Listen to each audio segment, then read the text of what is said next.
সঙ্গ করবেন, তখন এরাও কৃষ্ণের সান্নিধ্য লাভ করবে।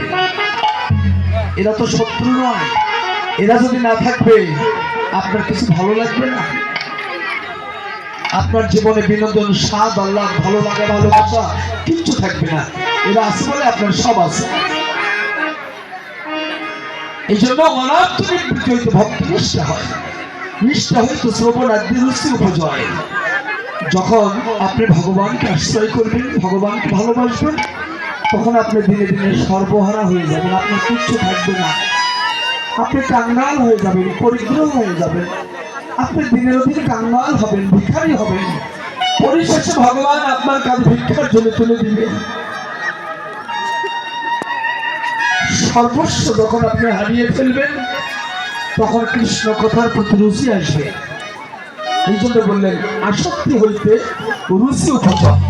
কেবল রুচি জন্ম হলো, কিন্তু আপনার ধনৈশ্বর্য থাকতে কৃষ্ণ প্রেমের প্রতি লালসা জাগবে না।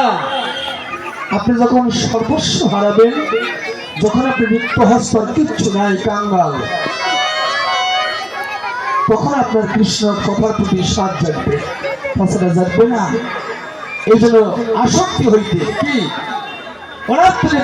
ভক্ত নিষ্ঠা হয়, নিষ্ঠা হইতে রুচি উপজয়। সেই রুচি হইতে আসক্তি প্রচুর, আসক্তি হইতে চিত্তে জন্মে কৃষ্ণ বৃত্তান্ত। কেবল কৃষ্ণ প্রেমের অঙ্কুর হইলে, সেই প্রেম গাঢ় হইলে ভর প্রেম নাম, সেই প্রেম প্রয়োজন সর্বানন্দ ধাম।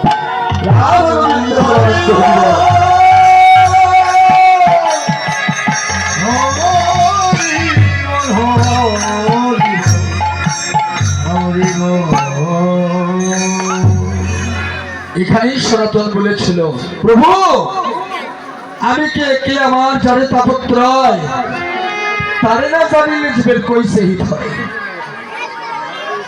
প্রভু বলেছিলেন জীবের স্বরূপায় নিত্য কৃষ্ণ দাস, ইহা ভুলি গেল সেই দোষে মায়া তার গলায় বাঁধিল। পাতে কৃষ্ণ ভজে করে গুরুর সেবন, মায়া জাল ছুটে পাই কৃষ্ণেরই চরণ। সারি বর্ণার শ্রমী যদি কৃষ্ণ নাই ভজে, স্বধর্ম করিতে রৌরবে পরিমজে। তাতে কৃষ্ণ ভজে, এই তাতেটাই হচ্ছে আশ্রয়।